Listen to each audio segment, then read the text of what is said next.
સ્વાગત છે તમારું દોસ્તો પ્રધાનમંત્રી આવાસ યોજના ગ્રામીણની અંદર ઓનલાઈન એપ્લાય કરતાં પહેલાં જો તમને કન્ફ્યુઝન છે કે આ યોજનાની અંદર તમને લાભ મળશે કે નહીં, તો તમને આ વિડીયોની અંદર હું તમને બતાવીશ કે તમે એ કન્ફ્યુઝનને કેવી રીતે દૂર કરી શકો છો અને ચેક કરી શકો છો કે આ યોજનાની અંદર તમને લાભ મળશે કે નહીં, એ તમે વેબસાઇટ પર જઈને ચેક કરી શકો છો। વિડીયોની શરૂઆત કરીએ છીએ પહેલાં જો તમે ચેનલ પર નવા છો તો ચેનલને સબસ્ક્રાઇબ કરી લેજો। ચલો શરૂ કરીએ દોસ્તો। વાત કરીએ પ્રધાનમંત્રી આવાસ યોજના ગ્રામીણ વિસ્તારમાં ઓનલાઈન ફોર્મ ભરતા પહેલાં તમને જો કન્ફ્યુઝન હોય કે આ યોજનાની અંદર લાભ મળી શકે છે કે નહીં તમને, તો એ માટે તમારે વેબસાઇટ પર જવાનું છે। PMAYG તમારે ગૂગલમાં જઈને સર્ચ કરવાનું છે।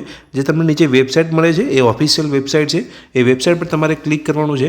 જેવું તમે આ વેબસાઇટ પર જશો તો તમારે અહીંયા એક ઓપ્શન અહીંયા તમને જોવા મળશે। અહીંયા જોઈ શકો છો તમને અહીંયા લેંગ્વેજનો ઓપ્શન જોવા મળે છે, તો તમારે લેંગ્વેજમાં જઈને ઇંગ્લિશમાંથી તમારે હિન્દી કરી દેવાનું છે। આટલું લેંગ્વેજ ચેન્જ કરી લીધા પછી તમે જોઈ શકો છો અહીંયા વેબસાઇટ પર 3 લાઇન જોવા મળે છે, એ 3 લાઇન પર તમારે ક્લિક કરવાનું છે। જેવું તમે અહીંયા 3 લાઇન પર ક્લિક કરશો એટલે આ પ્રકારનું અહીંયા પેજ ઓપન થશે, જેમાં તમારે નીચે સ્ક્રોલ કરવાનું છે અને નીચે તમે જોશો એક અહીંયા ઓપ્શન આપેલો છે, क्या मैं पात्र हूँ, એટલે આ યોજના માટે તમે પાત્ર છો કે નહીં, તમે આ ઓપ્શન પર ક્લિક કરીને અમુક સવાલના જવાબ આપીને ચેક કરી શકો છો કે આ યોજનાની અંદર તમને લાભ મળી શકે છે કે નહીં।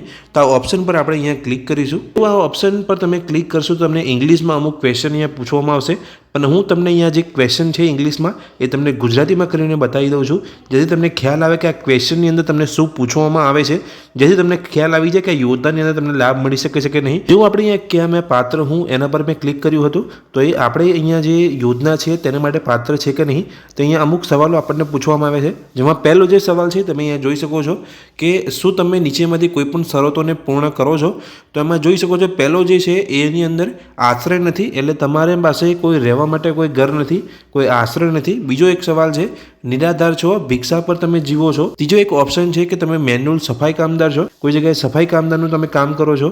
તો ચોથો એક અહીંયા ઓપ્શન આપેલો છે કે આદિવાસીના જૂથના તમે એક ભાગ છો। પાંચમો એક ઓપ્શન છે કે કાયદેસર રીતે મુક્ત કરેલા બંધુઓ મજૂર છો, કાયદેસર રીતે તમે જે જાહેર કરેલા જે મજૂર હોય એ રીતે તમે મજૂર તરીકે કામ કરો છો। તો જો આ જે 5 ઓપ્શન જે આપેલા છે એમાંથી તમને જો કોઈ એક પણ લાગુ પડતો હોય તો તમારે હા કરીને અહીંયા ક્લિક કરવાનું છે। અહીંયા જોઈ શકો છો હા અને નાનો અહીંયા ઓપ્શન તમારે સિલેક્ટ કરવાનો છે, આ પર સિલેક્ટ કરીશું અને આગળ વધીશું। જેવું તમે હા પર સિલેક્ટ કરશો તમે જોઈ શકો છો આ યોજના માટે તમે ઇલિજિબલ છો, તમે આ યોજનાની અંદર ઓનલાઈન ફોર્મ ભરી શકો છો। 5 ઓપ્શનમાંથી કોઈ પણ ઓપ્શન તમને લાગુ પડતો હોય, જેવું તમે હાના ઓપ્શન પર ક્લિક કરીને આગળ વધશો તો તમે અહીંયા બતાવવામાં આવશે કે તમે આ યોજના માટે ઇલિજિબલ છો, એટલે આ યોજના માટે તમે પાત્ર છો। પ્રધાનમંત્રી આવાસ યોજના ગ્રામીણની અંદર તમે ઓનલાઈન ફોર્મ ભરી શકો છો અને સીધા તમને પેજ રીડાયરેક્ટ કરવામાં આવશે। સીધા તમને જે અહીંયા એપ્લિકેશનનું જે લિંક છે એ પેજ પર તમને મોકલી દેવામાં આવશે, જેથી તમે એપ્લિકેશન ડાઉનલોડ કરીને ત્યાં ઓનલાઈન ફોર્મ ભરી શકો છો।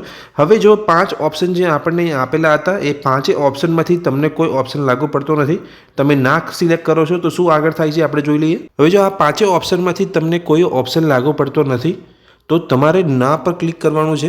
આપણે ના પર ક્લિક કરીશું। જેવો અહીંયા ના પર ક્લિક કરીને આગળ વધીશું તો આપણને બીજો એક સવાલ પૂછવામાં આવે છે કે શું તમે ગ્રામ્ય વિસ્તારમાં રહો છો કે નહીં। તો હવે તમારે અહીંયા 2 ઓપ્શનમાંથી સિલેક્ટ કરવાનું છે। તો આપણે ગ્રામ્ય વિસ્તારમાં ઓનલાઈન ફોર્મ ભરવા માગીએ છીએ, એટલા માટે ગ્રામ્ય વિસ્તારમાં તમે રહેવાસી હોવા જોઈએ, તો આપણે અહીંયા હા પર સિલેક્ટ કરીને આગળ વધીશું। જેવું તમે હા પર સિલેક્ટ કરીને આગળ વધશો તો બીજો એક સવાલ અહીંયા પૂછવામાં આવે છે કે શું તમે અથવા તમારા ઘરના કોઈ સભ્ય પાસે પાકું ઘર છે।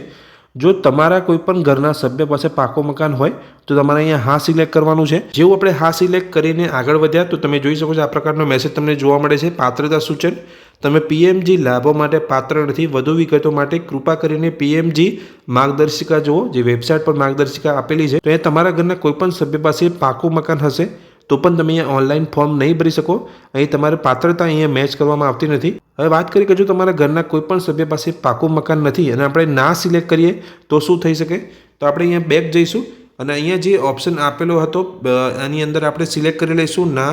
આગળ જે સવાલ આપ્યો એમાં હા કર્યું હતું, આપણે આગળ કરીશું। તો હવે જે અહીંયા ત્રીજો સવાલ આવ્યો કે અહીંયા કોઈ પણ સભ્ય પાસે પાકું ઘર છે, તમારા ઘરના કોઈ પણ સભ્ય પાસે, તો પહેલાં આપણે હા કર્યું તો અહીંયા યોજનાની અંદર લાભ લેવા માટે પાત્ર અહીંયા નથી ગણવામાં આવ્યા। તો હવે આપણે અહીંયા ના સિલેક્ટ કરીશું કે જો તમારી પાસે ઘરના કોઈ પણ સભ્ય પાસે પાકું મકાન ના હોય, આપણે અહીંયા ના ઓપ્શન સિલેક્ટ કરીએ તો આગળ કઈ રીતનો અહીંયા ક્વેશ્ચન તમને પૂછવામાં આવશે, તો આપણે અહીંયા ના સિલેક્ટ કરીશું અને આગળ વધીશું। જેવું આપણે ના સિલેક્ટ કરીને આગળ વધે તો આ પ્રકારનો એક નવો સવાલ તમારી સામે અહીંયા જોવા મળશે।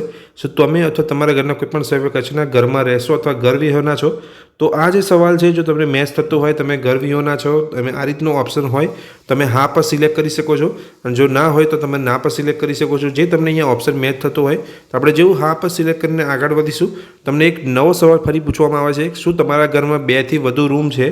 તો તમારે અહીંયા ઓપ્શન સિલેક્ટ કરવાનો છે. જો હોય તો તમારે હા પર સિલેક્ટ કરવાનું છે. જેવું તમે હા સિલેક્ટ કરશો તો તમારે અહીંયા પાત્રતા સૂચનની અંદર તમે જોઈ શકો છો કે પીએમજી માટે લાભો માટે તમે પાત્ર નથી.